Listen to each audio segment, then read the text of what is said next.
Edible mints.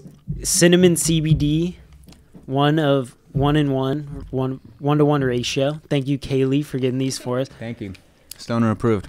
And for getting my Starbucks, which I don't know where I put it. Perfect. How you doing today, man? I'm doing good. Feeling good, man. Thankful for the opportunity. Feel blessed and grateful for you guys considering me for this. Hell yeah. So, like... Couldn't pass it up. I know that Michael is more of the person who talked to you about Underground. Like, when did he hit you up? It was pretty recent, right? Yeah, it was like 3 days ago. 3 days ago? Yeah. Well, that's fire.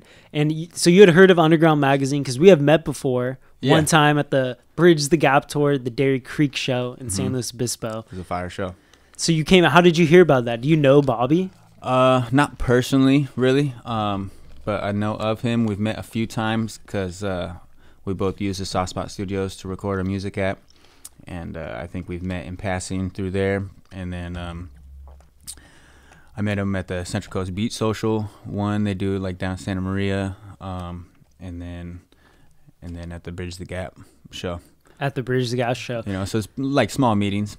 A bunch of small meetings. Like, I feel like that's most of the like 805 hip hop community. It's just like you meet people in passing. You maybe you link up with them enough to make a song or something like that. How have you felt as somebody that's first off born and raised right out here, right? Like before I get into it, like tell us a little bit about just your upbringing, early days. Where'd you grow up? When were you inspired by music? Grew up in Morro Bay, which is 15 minutes here from San Luis Obispo, little beach town, fishing village. Cool little upbringing. Terrorized the town. You know, when I got a crew of friends, we were always either skateboarding or biking, all back and forth from town to town, stealing cigarettes and, you know, stealing candy and whatnot, and going in the trees and smoking and whatever, hiding out and underneath the Embarcadero, all the buildings and stuff. We go fishing and just kind of mess around. So were you like style? You're like, were you somebody that would like, I don't know, break the rules, get in trouble? Yeah. That kind of early childhood vibe. Yeah, I pushed the rules. I've been the limits, for sure. Growing up in Morro Bay, is there like a big music community out there? Was that something that was like introduced to you at an early age? Not for hip hop, you know what I mean? In Morro Bay, it's because I grew up in the 80s, you know, 90s. It's mostly like older generation, kind of feel good, bluesy music, you know, like growing up, that's what was playing around the bars. Is a lot of old timers, you know, playing covers from the old times, 70s, 80s music, you know. Yeah. That's fire. So like was there like a big hip hop like influence at all? Like how far away from, so we're recording this in San Luis Obispo. Yeah. How far away are we from Morro Bay, like from what you consider like hometown? Like 20 minutes away. 20 minutes? You know what I mean? Did you feel like there was any sort of hip hop influence at all, like locally that you were inspired by?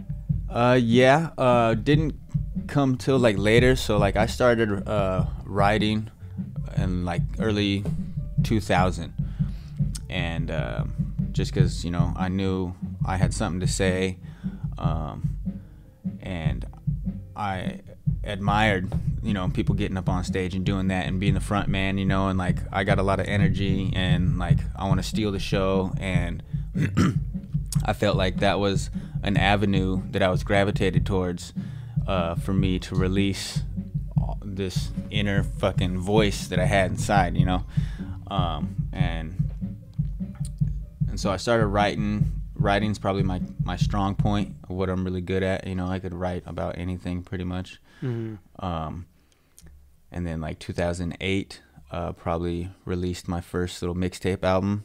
You know, I had done a few songs, recorded a few songs that I thought were good enough. You know, I could start like trying to put together an album mixtape kind of. Like, how did you even go from just being a fan of music to like even getting in the studio or understanding how a release of a song or a project even works? Like, who was there somebody that helped you like introduce that into your life? Yeah, actually, because I wanted to get into it, and in this area, especially in Morro Bay, little podunk fishing town, there's not really a hip hop kind of scene.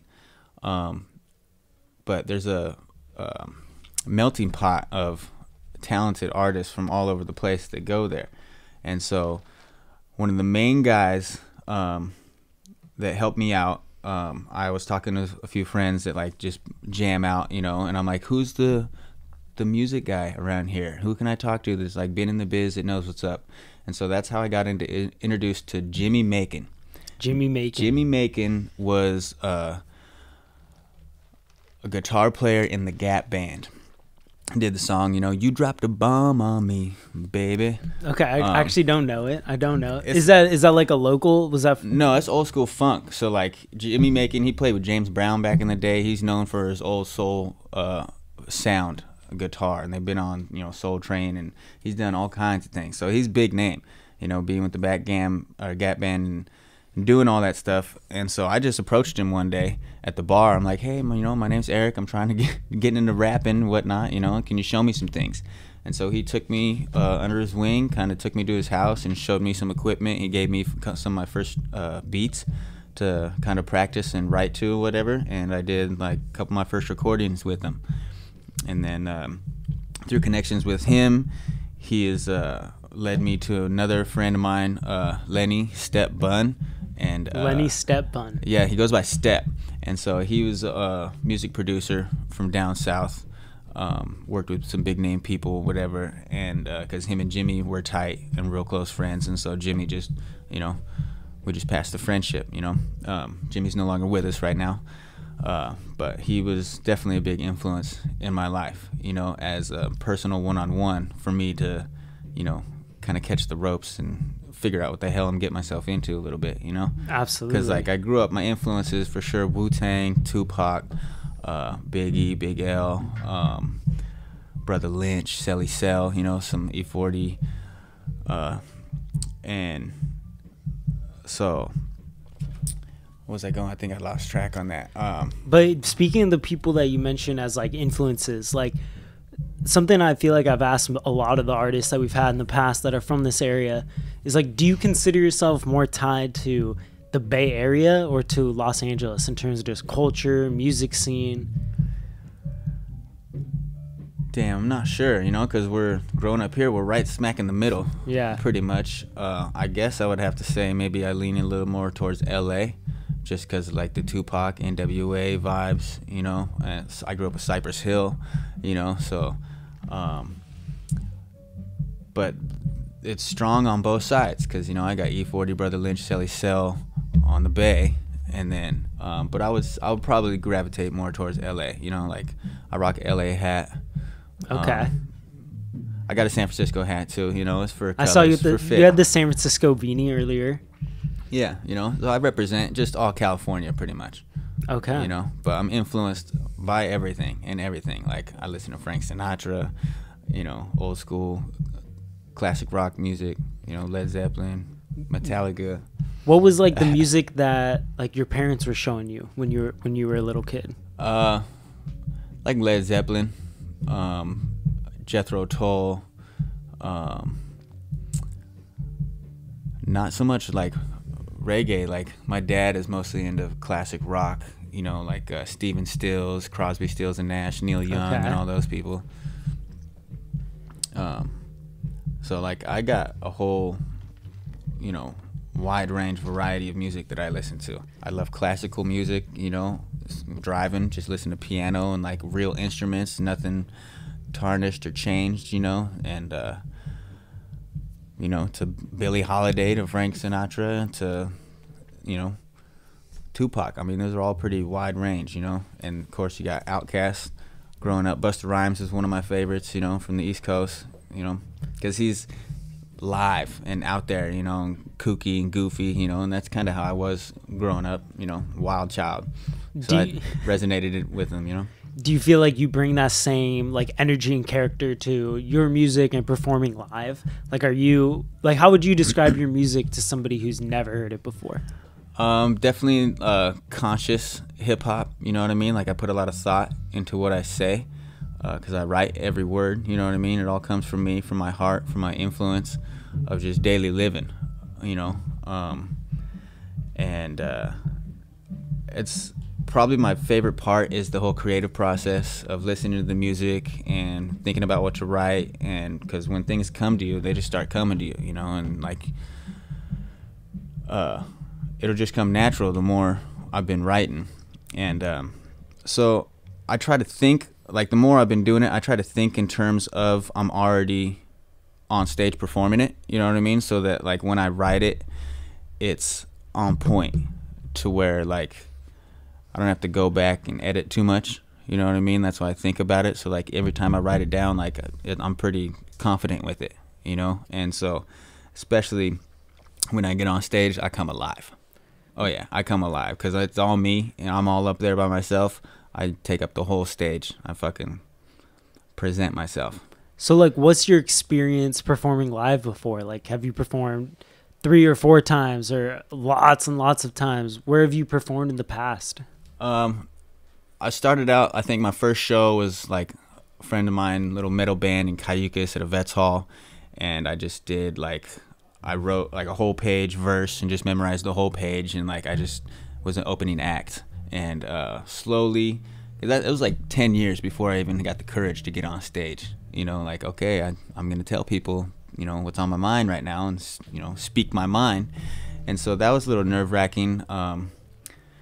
And slowly, I do little shows at bars here and there. But the big kind of major boost for me was my friend Michael Handy does Love Lab Productions, and they're up in Big Sur. And so he started the Big Surreal Festivals. And that was probably my first big show, the first Big Surreal Festival. I think it was like 2013. And Zion I was there, Vocab Company from down south. Who else? A lot of random like local bands, probably that's, you know, you guys probably haven't heard of or whatever, but that was my major big show. It's on top of a hill in Big Sur with probably like 200-300 people. When was this? That was like 2013, I think. Okay. And so they've had like 4 big surreals since then. And the last major one was like 2016. It was in Carmel Valley, and Wordsauce played there. James K played there. And that year, because I try to switch it up. You know, I don't really have too much things pre-planned or ordained of what I'm going to do. You know, I just want to rock the mic, you know.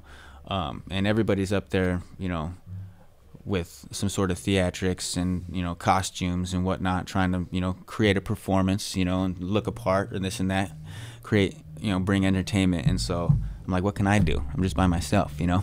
And so I got up there and fucking rocked it in my whitey tighties and like broke the ice of everybody. Like literally fucking whitey tighties.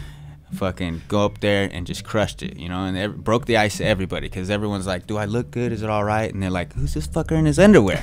You know, and just killed it. Broke the ice, made everybody comfortable, and just let loose, dude. I get loud on the microphone, especially in outdoor shows, dude. I fucking let you know that I'm there. You must be like a pretty outgoing person then. Oh, yeah. Somebody that's like comfortable. Like, have you always had that part of your personality where you're down to fucking be in your underwear in front of a huge group of people? Yeah, pretty comfortable, you know, like nobody's a stranger to me, you know. I just haven't met them yet, you know what I mean? And you know, we're all here together. We aren't going nowhere off this planet anytime soon, you know, so we might as well just get to know each other. And my grandma was very outgoing. She would always, you know, see an exit sign and charge it, like, let's see why we're not allowed to go through there. And certain things would happen, you know, like you'd meet people that way just by taking that chance, taking that little risk of, you know, walking through somewhere, just saying hi, being polite, you know, and then like you start meeting people and you start getting into different things and connections, and it's just about, you know, you ain't gonna do nothing if nobody knows you're there and you don't say nothing, you know. So it's about kind of getting your way through little by little, making connections and just being real, you know, because you're gonna get turned away if you're fucking not being real. Yeah, somebody's gonna know, you know.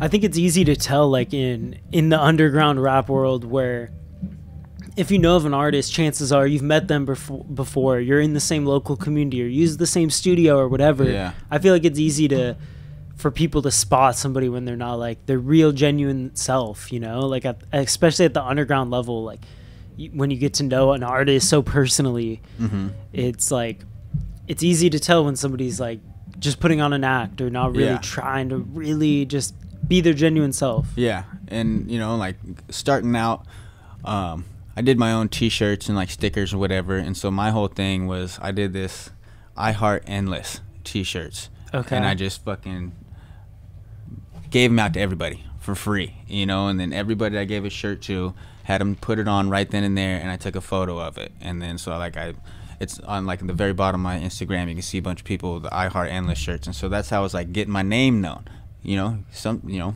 You got to pass shit out for free sometimes, you know. And I flooded that, you know, because to me it wasn't about money, this and that, you know. I just wanted the exposure. I was having fun with it. And so that natural just expression and sharing with everybody what I do kind of, you know, people gained and knew me all over the town. You know, that's Endless. You know, everybody knows me by Endless because I put it out there. You know, I'm like, this is who I am. This is my name. Here's my T-shirt. Here's my stickers. Get to know me, you know. And I'm very personable. I had to make CDs out my trunk, and I'll hand them to people, you know, like stickers, you know, like I brought today. Like, I just hand shit out, you know, because that's just who I am. That's the deal, you know, because like at the end of the day, connections with real people is the real thing, and there's nothing realer than that, you know. In terms of like doing things like that, printing off stickers, even just giving things for free, because that's like what we do at Underground a lot. Is we'll come to something like the photo shoot and just have our lighters, and we'll have magazines, and like if somebody there who I think if somebody just dedicated a part of their day to coming and helping out, like I'm more than happy to give them stuff, you know. Yeah. Not everyone's as nice as you who bought something, but it's a lot of money. Yeah, it's all my own money that I put into all this stuff and gave away. You know, like I want to make money back and this and that, but at the same time, if nobody knows who you are, you don't have a following, you're not necessarily gonna be catching clients. You know what I mean? It's like the dudes down at Venice Beach hustling their CDs for $5. Like, I don't know you. I didn't come to Venice Beach to buy your CD, bro.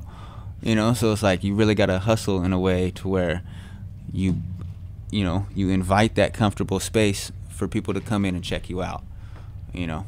And then if they want to buy and they want to donate, then they will, because they'll be interested because they're comfortable, because they're stoked. But if you force it on them, then a lot of people will be like, psh, whatever then. I think I agree with the same thing. Like it's good to take a loss on some items or something like that, right? Just for the sake of promotion and just building relationships. Like I think especially like with the Underground magazine, I want somebody, most people who like see a magazine or come across it or meet me, they think it's cool. But I think like giving them one and having them like, who knows, maybe they throw it away or whatever. But if they do put it like on their desk or it's in their room somewhere and they look at it every day, it's like every day, even if it's 1-2 seconds, they're thinking about Underground, you know? Yeah, it's a little seed that's planted that they catch their eye every time. Like when I get copies, I'm going to have one on my coffee table. I'm going to give one to my mom, my grandma, you know, like little souvenirs here and there. And they'll share it with people. It's just easy, free promotion, you know. It's definitely. Like, I always say, like, the Underground magazine is, like, the coolest business card you could have type thing. For sure. And that's, like, same with you with the stickers. Like, those are nice quality, nice big square stickers that I think are really cool. And do you think you've always been somebody who has kind of had a knack for promotion like that? Yeah. Pretty much, you know, like, I don't know if it has anything to do with it, but I'm a Taurus, you know, I'm ruled by the throat, you know, so like I'm loud, I shout, I hype things up, you know, like no matter what it is, fucking, I'll steal the show, you know. That's why I like, and growing up with certain things in life, you know, like it was my therapy. Music and writing was all the shit that was inside of me. I didn't know how to, you know, come make sense of it. Had to pour it out onto something creatively, you know, transmutate the fucking bad energy into something good and constructive, you know, so I don't self-destruct myself or hurt other people, you know. So rap was my outlet for sure, to just pour all this shit that I had to say and slowly refined it into starting little albums and kind of theme structuring it, you know, into certain things. And so we were talking a little earlier, and so as of right now, you're 36 years old, right? Yeah. And you said you've dropped 13 projects? Yeah, like they're mostly all mixtapes, things that I've been working on since 2008. Mostly myself with like GarageBand and, mainstream beats, just trying to perfect my craft and my style and my voice, and yeah, so I've put together 12 like demo CDs, and the album that I just released last Christmas is probably like my 13th total, but my first original legit, like out on Spotify, like full length album, like, and it's legit out there with everybody. I'm in competition now, and so like even though people know me locally, if I don't branch out, in certain levels, like, so that was a start and a kind of a big move for me with all the songs that I had come up with. Is I thought all these songs were good enough to be in a legit setting to represent me well, after everything I've done or whatever. How long had you been working on the songs for that project? Well, some of the songs were like pre-recorded years back, maybe like 2 years back or something, and so like I'm always trying to record and write and add up content, and then I'll piece it together where I think it should go, like I'll get a few songs together, and if like, okay, this song doesn't like match in with the flow of all these other songs, and I'll toss it out. I want each album, from when you put the CD in or press play on the first song, it should flow through the end song. Shouldn't be, you don't want people to skip your fucking song, No skips, skip project. I gotta make it flow, and so like some songs were recorded earlier, and then some songs were written that year, 2020. And did you do most of the like recording at Saucepot here? Yeah, except for like the songs that were pre-recorded, like they just mastered and touched them up a little bit. But yeah, for the other, like, was it 7 songs, I recorded all here at the Saucepot. Someone who's been, so you've been basically like making music, and you've been making music for what, 10 plus years by now, for sure, yeah, right? Like 13 years. Were you around when Saucepot first opened? Like, do you remember it opening and hearing about it, or how did you come across this place? Oh yeah, me, Eric, Wes, and Sean from Wordsauce, we all went to recording arts class together in Cuesta, and Okay.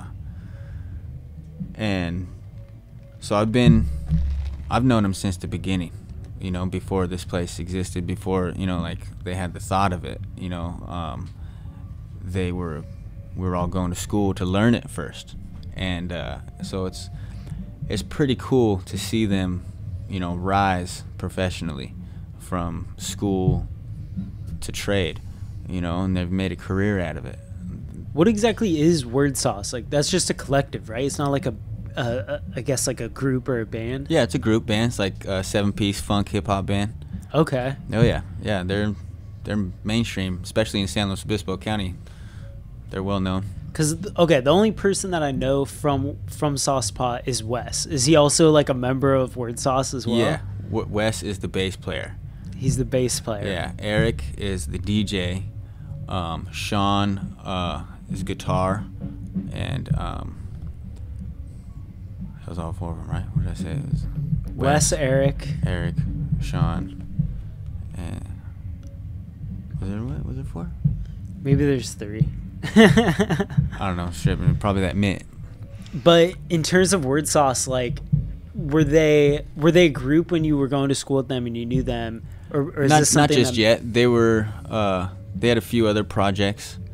I'm not sure when they formed Wordsauce, but it had to have been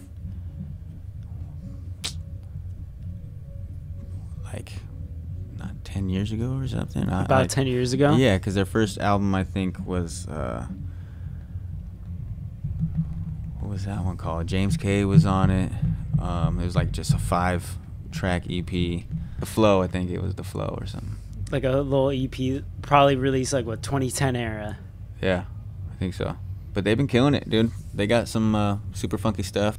That's dope. I want to check it out more. Like, ever since I met Wes, I've only met Wes over the phone, but he's a super chill dude, and like he's really cool. I feel like it's really most of the artists that I meet out here are just like cool, down to earth people that just like maybe it's being separated from, like you said, kind of in the middle of these two big cities, the San Francisco area, LA area. But people here, I feel like, just have like a little bit more humble in their music and just appreciate the culture a little bit more, like the local community. Yeah, I think we got time, you know. They call it slow for a reason, you know. They want you to get out of your car and check it out, you know what I mean? So it's like, it's a slow pace moving environment, you know, away from the big cities. So like all the artists, we got time to kind of think and mold and chip away at our expressions, you know, and really fine tune them to how we want them. And so there's a lot of people that are breaking out of their rough spots and becoming diamonds out here and fucking killing it and really doing their thing and shining in their own way,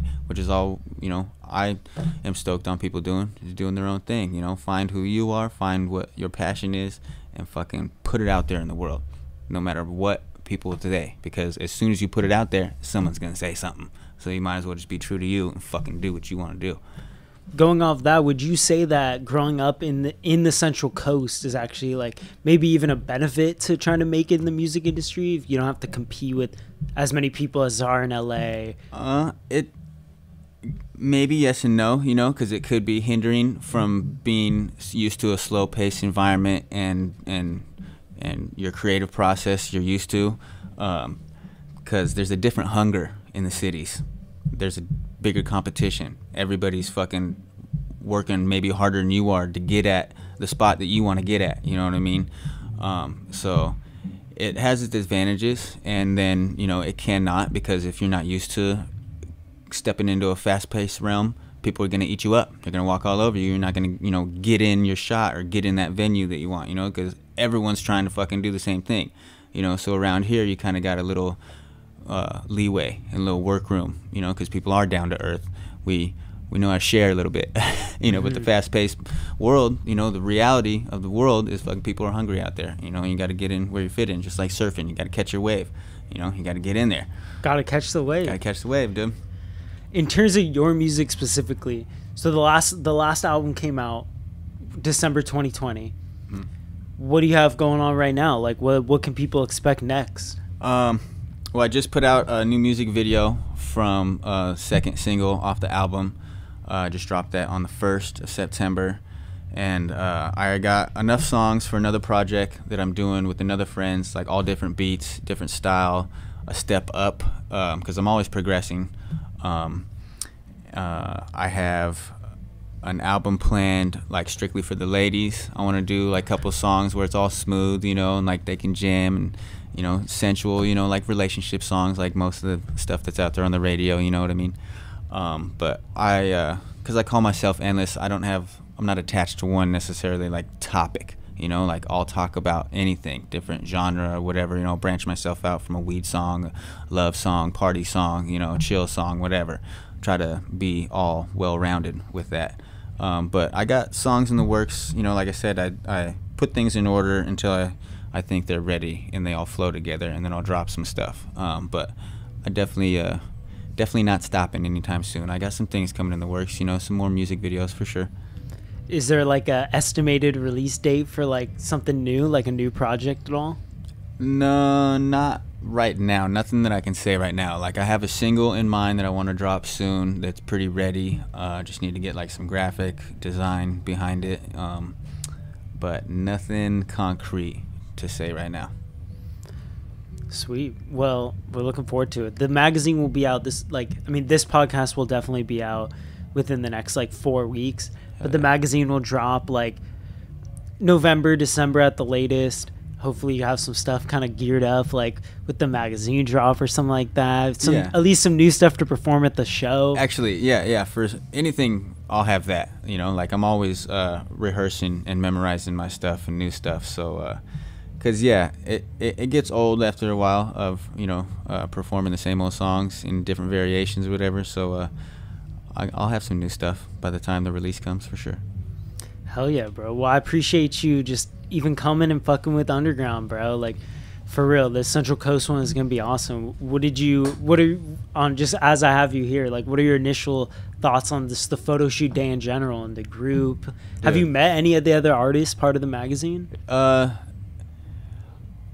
There's a few that I haven't. There's a few that I am familiar with, but I'm stoked on everybody. Like I said, I love just networking with people doing their thing. There's a lot of hidden talent out here. I'm stoked to vibe out with everybody. I'm stoked to get to know all the artists better as the weeks progress.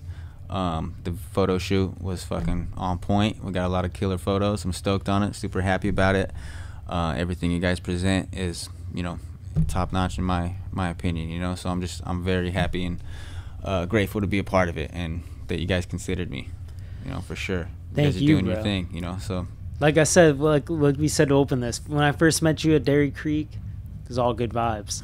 And that's the biggest thing we try to have with underground people is, one, they're talented artists, but two, just good vibes and are down to push it as a wave and like build this new community and this issue, you know what I'm saying? And yeah. I appreciate you being part of this, man. Yeah, man. Thank you. All right, well, the Underground Podcast, appreciate you guys for watching. Go check out Endless. Where can people find you on social media? Instagram and YouTube. I'm Endless805. You can email me at endless5885@gmail.com if you want to shout out, do a collaboration or anything. I'm mostly on Instagram, 805. Yeah. Endless805. All my content's on there. I get back to people. If you hit me up, I respond. I talk to people. I'm not shy. I'm not a stranger. I don't consider anybody else a stranger. So. Hell yeah. And new music video out now. When did that drop? September 1st. It's called Show 'Em This. The song is called Show 'Em This. I watched it. The video's sick. Thanks. Yeah. Filmed by the Saucepot guys. Filmed by the Billy G and West. Dude, they're killing it. They're stepping their game up tenfold. Damn. Well, I appreciate you coming down, bro.